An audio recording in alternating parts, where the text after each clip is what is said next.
Les 27 et 28 février se tient une rencontre majeure sur l'héritage de la conférence nationale. Les leçons à tirer de cette expérience, les défis actuels en matière de cohésion sociale et de non-violence, ainsi que le rôle crucial de la jeunesse et des nouvelles technologies dans la promotion de la paix et la lutte contre les discours de haine. L'initiative émane du club UNESCO universitaire d'apprentissage par le service de la communauté, à la communauté en partenariat avec l'OPGD Centre UNESCO sous le parrainage de la Fédération béninoise des associations et clubs pour l'UNESCO et d'autres acteurs.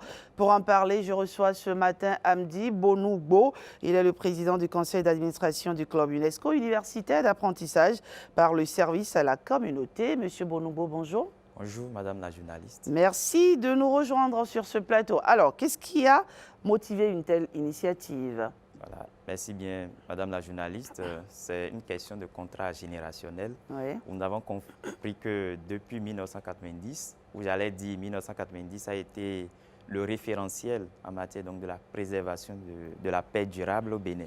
Et donc, dans cette dynamique de continuer à préserver la paix, la Fédération béninoise pour l'association des clubs pour l'UNESCO a commencé depuis 2024 des tournées, une campagne quand même nationale, depuis la base, c'est-à-dire au niveau des écoliers, ensuite des élèves et bientôt au niveau des étudiants, pour célébrer donc justement cet héritage générationnel qui est la paix. Voilà. Et quels en sont les objectifs ? Oui, les objectifs d'abord a priori, ou bien l'objectif fondamental, c'est de remarquer aussi d'abord que la vision 2060 du Bénin a fait donc de la paix le premier pilier fondamental. Et nous, au sein donc du club UNESCO universitaire d'apprentissage par le service à la communauté, nous avons posé une base en matière donc de changement, d'une logique de changement pour aller vers la paix durable. Et donc demain, à partir donc de demain, nous sommes mobilisés en tant que jeunes étudiants, jeunes enseignants pour parler donc justement de ces acquis, des pratiques donc de la paix qui ont pu aujourd'hui donner au Bénin ce pays d'exemple en matière donc de préservation de la paix et de la démocratie. Donc c'est juste la continuité de ces acquis depuis 1990. Alors à qui s'adresse cette rencontre ? Oui, bien évidemment, ça s'adresse le monde universitaire ou pas seulement le monde universitaire. Voilà. Donc ça réunit toutes les composantes de la société, que ce soit les élèves, les étudiants, les acteurs donc, de la société civile. Nous avons près d'une vingtaine d'ONG qui vont participer à cet événement. Il y a des acteurs politiques qui sont en réalité les premiers à, en tout cas, enseigner justement les questions de paix. Mais au-delà donc de ces acteurs, nous pensions que les étudiants ou l'université représentent un vecteur en matière d'enseignement, en matière donc, de partage donc, du savoir. Et donc la question c'était de se poser alors quel est le modèle donc, de gouvernance et de démocratie qui pourrait permettre d'aller vers une paix durable au Bénin. Est-ce que cet héritage est bien réel au sein de la jeunesse ? Oui, absolument. Oui. Déjà, je crois qu'à l'université, vous savez que c'est le haut lieu du savoir. Exactement. Et il y a assez de divergences en matière d'idées, en matière de réflexion. Mais si on arrive toujours à collaborer dans les équipes projets, à se mettre ensemble pour former une équipe qui pense véritablement impliquer la communauté, impliquer les politiques publiques en matière de préservation de paix, je pense que c'est une première étape.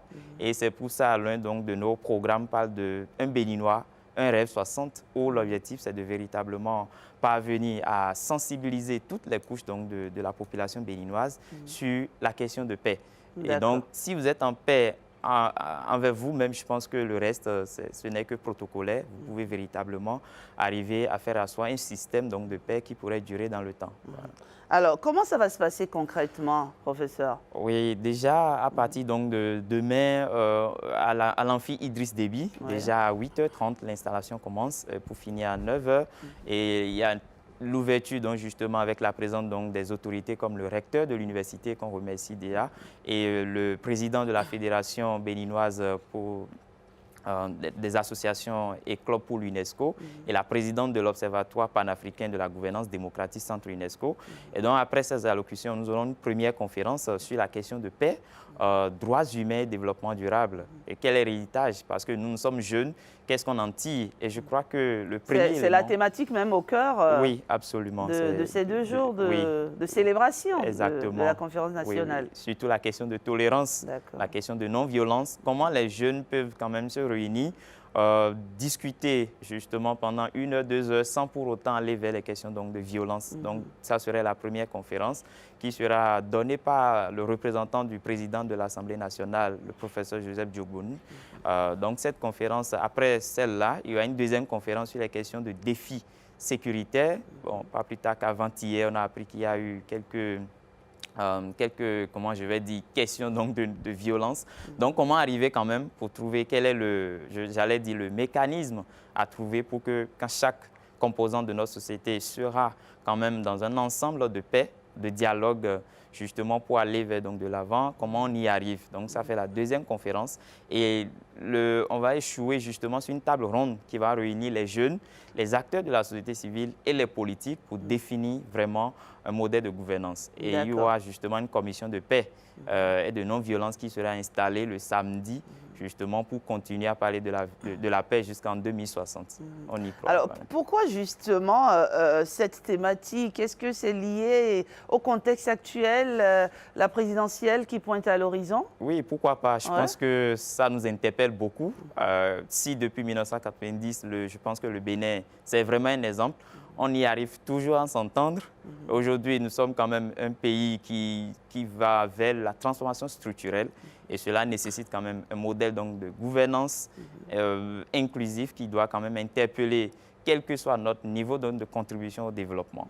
Donc, je crois que c'est en lien directement avec la vision 2060 et c'est pour continuer dans le maintien donc, de la paix. Donc, je crois que ça nécessite quand même la peine de sensibiliser les étudiants surtout, parce que nous, étant jeunes, nous sommes majeurs, nous allons voter, nous allons choisir. Donc, il faudrait que ça soit un choix qui soit pacifique et qu'on comprenne que dans un choix, il y a toujours de divergences. Mais dans la diversité ou dans la divergence, on contribue toujours à un développement participatif et résilient. Voilà. Et selon vous, quels sont les enseignements que le Bénin et précisément la sous-région peuvent encore tirer de ces assises de 1990? Oui, je crois que la première des choses, c'est le mot résilience. Résilience. Oui, la résilience. La résilience fait appel à quoi? À une question d'abord de l'objectivité dans ce dans quoi nous voulons nous engager. Ensuite, l'adaptation et de pouvoir vraiment trouver les voies et moyens de façon pacifique pour maintenir la question de paix. Donc, je crois que le premier élément fondamental, c'est que nous avons, quel que soit le conflit, quel que soit le degré donc, de conflit qui existerait, on pourrait toujours arriver à trouver un point d'entente. Donc, ça, c'est fondamental, c'est un héritage. Et donc, c'est pour ça que nous, on a voulu, en tant que jeunes, aller vers les acquis, les pratiques. Et puis, quels sont les éléments qu'on pourrait scientifiquement aussi démontrer pour dire que oui, au Bénin, il y a une histoire donc, de paix qui pourrait se raconter à travers donc, justement nos enseignements à l'université, à travers nos habitudes quotidiennes. Donc, je pense que c'est un héritage. Ensuite, c'est l'éducation à la citoyenneté. Parce que si vous êtes des citoyens exemplaires, je pense qu'on peut facilement s'accepter, on peut aller vers des débats contradictoires, mais à la sortie, on se sourit, on se serre la main et puis le développement, ça continue. Voilà. Alors, vous parlez notamment de dialogue, de tolérance, de compromis, mais comment ces valeurs peuvent guider les pratiques citoyennes actuelles? Oui, il faut dire qu'il y a du chemin et je pense que pour aller plus loin, il faut mettre en place un système qui marche mieux. Et ce système, nous pensions que les premiers qui sont les vecteurs de transmission de ce système, ce sont les écoliers. Et c'est pour ça, même si nous sommes un club universitaire, nous partons toujours... Vous allez dans les écoles. Exactement, pour pouvoir les sensibiliser sur la question de paix, de citoyenneté.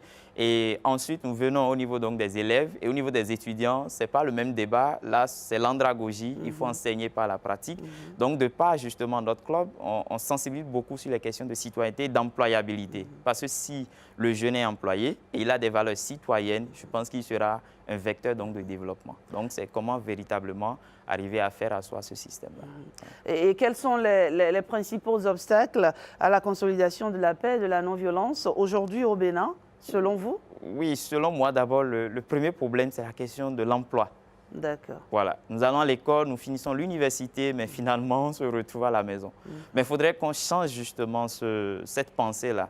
Ce n'est plus l'État seul qui pourrait nous donner de l'emploi, mais je pense qu'à travers des questions d'apprentissage par le service à la communauté. Vous voulez dire que beaucoup de jeunes sont au chômage aujourd'hui? Bon, voilà, en tout cas, ils sont pas, ils n'arrivent quand même justement pas à satisfaire à leur quotidien, ce qui fait que ça peut susciter des questions de violence, des questions donc de, comment je vais dire, de non-tolérance justement. Mais si on pense déjà que oui, en allant à l'école ou en étant dans un métier donné ou en étant dans une formation donnée, on pourrait sortir, être employé. Être employé ne veut pas forcément dire que je suis recruté par l'État, mais je pense qu'au niveau de notre club, nous enseignons beaucoup la question de gestion de projet, créativité et ce qui pourrait aussi aider les jeunes à s'auto-employer avant que, en tout cas pour continuer davantage à préserver la paix. Et la conférence, la rencontre que vous organisez les 24 et 28 février, les 27 pardon, et 28 février, compte aussi mettre le doigt sur la montée, n'est-ce pas, des discours de haine. Est-ce que c'est une menace sérieuse actuellement? Oui, absolument. Et je pense que l'ampleur des questions de TIC aujourd'hui, moi, me fait personnellement peur, même si je suis jeune, et je ne suis pas trop exposé aux TIC. Parce que quand vous ne saviez pas utiliser les TIC, ça pourrait donner, ça pourrait conduire à d'autres problèmes qu'on ne souhaite pas. Donc, je pense qu'il y a lieu de sensibiliser sur le message à communiquer, sur l'information à partager, sur le discours à tenir sur son pays d'abord. Donc, si je suis béninois, est-ce que je suis fier d'être béninois? Est-ce que j'ai l'estime de soi d'être béninois? Est-ce que j'ai la liberté d'expression? Donc, la question des réseaux et de la table ronde, c'est de pouvoir quand même déprogrammer certains principes, certaines valeurs qui ne sont pas toujours en concordance avec la question de paix, surtout. La paix. Donc, et c'est pour ça que l'un de nos programmes s'installe sur 35 ans, justement, pour éduquer, rééduquer, recycler, rester dans une démarche circulaire pour que désormais, si on dit « je suis béninois », qu'on voit tout de suite un certain nombre de principes de paix, de citoyenneté et pourquoi pas de leadership résilient. D'accord. Voilà. Et vous parlez des réseaux sociaux et on sait aujourd'hui que les jeunes en sont accros. Comment peuvent-ils être des acteurs de paix et de non-violence? Oui, je pense que tout commence déjà par les écrits. D'abord, la pensée. Est-ce que j'ai des pensées de paix? Si j'ai des pensées qui vont vers la paix, je vais forcément extérioriser des messages de paix. Donc, je pense que c'est d'abord la première. Il faut travailler sur l'homme, il faut travailler sur la conscience. Tout ce qu'on peut dire, et comme on le dit, hein, on a le sang quand même, mais on ne crache pas le sang, on crache justement. Donc, il y a ces éléments qu'on doit prendre en compte pour dire nous communiquons, bien nous discutons avec nos vis-à-vis pour la question de paix. Et je pense que le Bénin, c'est un exemple. Hein, quand vous prenez l'ODD, justement, 16, qui parle de la paix et de la justice, et je pense que le Bénin fait partie des pays qui fait justement des merveilles en matière de préservation de la paix. Donc je crois que si nous arrivons à régulariser ou à s'organiser mieux autour de la préservation de la paix, on aurait beaucoup à gagner en matière d'hommes d'État, dirigeants qui tentent justement d'implémenter les questions de paix au Bénin. Et en cela, votre conférence compte apporter des solutions. Absolument, des solutions vraiment structurelles. Et la première étape, c'est de chercher d'abord à se connaître. Et c'est pour ça, au sein de notre club UNESCO universitaire, nous nous formons sur le capital humain. Et quels sont les types d'hommes que nous avons? Est-ce que ce sont des hommes ou des étudiants qui prônent la paix? Donc, on doit constituer d'abord un vecteur de paix. Ensuite, nous allons vers l'applicabilité de nos formations. Moi, je suis docteur en économie, spécialiste en évaluation d'impact. Mais au-delà de cela, j'ai besoin des compétences extra-universitaires pour pouvoir véritablement me défendre sur le marché de l'emploi.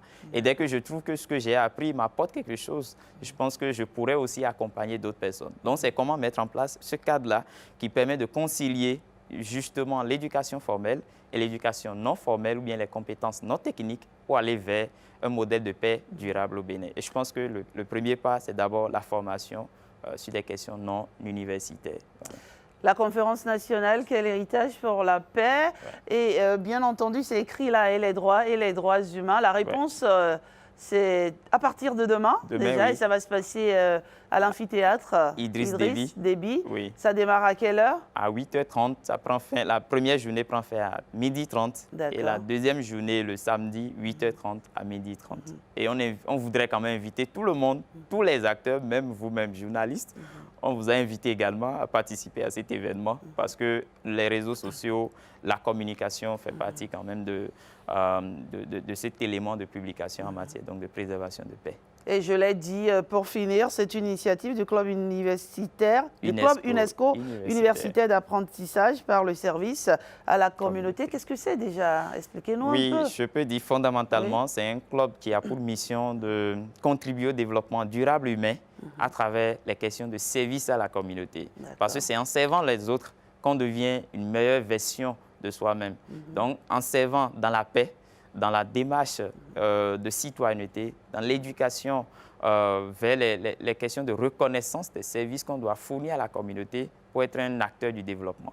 Donc nous, au Bénin, nous avons remarqué qu'il n'y a pas vraiment un échange, un espace d'échange entre la communauté, l'université et les politiques publiques. Donc notre club a pour mission de partir des besoins de la communauté, aller voir les résultats de recherche qui sont quand même prouvés à l'université et voir quelles sont les perspectives donc, de l'État et voir quels projets proposer pour mieux contribuer au développement à la base. Et on a fait pas mal de projets.